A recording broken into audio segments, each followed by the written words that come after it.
अंतिम संस्कार के बीच भी क्षेत्र पूरी तरह शांत नहीं हुआ है। ईरान के संसद के अध्यक्ष मोहम्मद बाघेर गालिबाफ ने चेतावनी दी है कि यदि अमेरिका और इजराइल अपने वादों का पालन नहीं करते तो ईरान फिर से उचित कदम उठा सकता है। हालांकि दूसरी ओर अमेरिका और ईरान के बीच बातचीत भी चल रही है।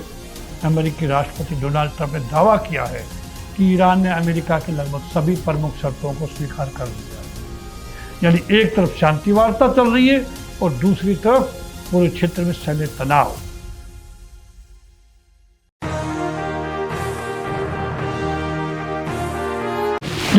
नमस्कार, जय हिंद। मैं डॉक्टर टी.सी. राव और आप देख रहे हैं सोल्जर वॉइस चैनल। आज दोस्तों हम बात करेंगे ईरान के सर्वोच्च नेता खोमेनी का मर्डर कर दिया गया था। भारत ने काफी लोगों को वहां पे भेजा है अभी उनके अंत्येष्टि के टाइम पे। दोस्तों ये बड़ा प्रतिनिधिमंडल गया है।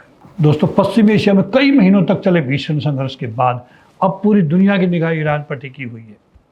ईरान के पूर्व सर्वोच्च नेता अयतुल्ला अली खोमेनी के अंतिम संस्कार में दुनिया के कई देशों के प्रतिनिधि शामिल हो रहे हैं। दोस्तों भारत ने भी अपने आधिकारिक प्रतिनिधिमंडल को तेहरान भेजकर श्रद्धांजलि अर्पित की है। लेकिन दोस्तों सबसे बड़ा सवाल ये है, क्या ये केवल अंतिम संस्कार है या फिर इसके पीछे बदलती वैश्विक राजनीति, ऊर्जा सुरक्षा और भारत की कूटनीतिक रणनीति भी छिपी हुई है।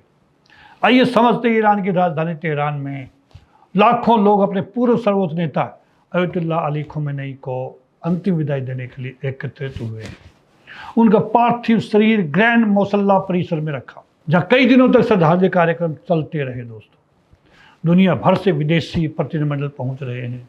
भारत की ओर से विदेश राज्य मंत्री पवित्रा मार्गेरिटा तथा बिहार के राज्यपाल लेफ्टिनेंट जनरल सेवानिवृत्त सैयद अता हसनैन ने भारत सरकार और भारतीय जनता पार्टी की ओर से श्रद्धांजलि अर्पित की है वहाँ जाकर के। दोस्तों भारत ने इस अवसर पर केवल संवेदना ही नहीं व्यक्त की, बल्कि यह भी स्पष्ट किया कि वह पश्चिमी एशिया में शांति, स्थिरता और संवाद का समर्थन करता है।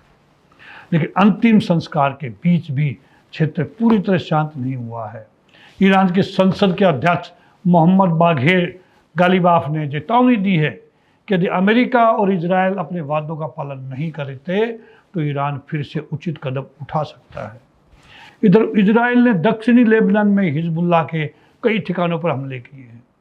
यमन के हुती विद्रोहियों ने भी सऊदी अरब को चेतावनी दी है कि यदि उनके खिलाफ कोई सैन्य कार्रवाई हुई तो वे सऊदी के हवाई अड्डों और रणनीतिक ठिकानों को निशाना बनाएंगे। हालांकि दूसरी ओर अमेरिका और ईरान के बीच बातचीत भी चल रही है। अमेरिकी राष्ट्रपति डोनाल्ड ट्रंप ने दावा किया है कि ईरान ने अमेरिका की लगभग सभी प्रमुख शर्तों को स्वीकार कर लिया है। यानी एक तरफ शांति वार्ता चल रही है और दूसरी तरफ पूरे क्षेत्र में सैन्य तनाव अभी भी पूरी तरह समाप्त नहीं हुआ है। अब बात भारत की।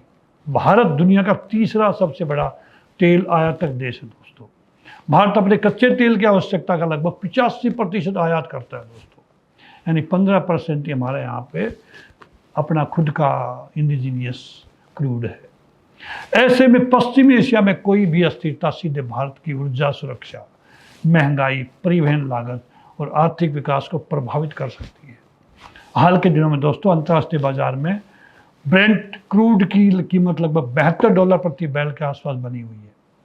यदि क्षेत्र में फिर से युद्ध तेज होता है तो तेल की कीमतों में बड़ी बढ़ोतरी संभव है। यही कारण है कि भारत लगातार सभी पक्षों से संयम बरतने और संवाद के माध्यम से समाधान निकालने की अपील करता रहा है। ईरान में हो रहा यह अंतिम संस्कार केवल एक धार्मिक या राजनीतिक कार्यक्रम नहीं है। दोस्तों ये पश्चिम एशिया के भविष्य, वैश्विक ऊर्जा बाजार और अंतर्राष्ट्रीय कूटनीति की दिशा में तय करने वाला महत्वपूर्ण क्षण भी बन सकता है। भारत ने इस पूरे घटनाक्रम में संतुलित और जिम्मेदार विदेश नीति का परिचय दिया है। जहाँ एक और उसने ईरान के प्रति सम्मान व्यक्त किया है, वहीं दूसरी ओर क्षेत्रीय शांति और वैश्विक स्थिरता के अपने संदेश को भी दोहराया एक बार फिर। अब देखना होगा कि आने वाले दिनों में शांति वार्ता आगे बढ़ती है या फिर पश्चिम एशिया एक बार फिर नए संघर्ष की ओर चलता है। दोस्तों अगर आपको ये विश्लेषण पसंद आया हो तो दोस्तों वीडियो को लाइक करें, चैनल को सब्सक्राइब करें और अपनी राय कमेंट में अवश्य बताएं। ऐसे वीडियो लेकर मैं हाजिर होता रहूँगा। आप मेरे सोल्जर वॉइस चैनल को जरूर सब्सक्राइब करें, मेरी विनती है आपसे एक बार। इसके बाद नमस्कार, जय हिंद।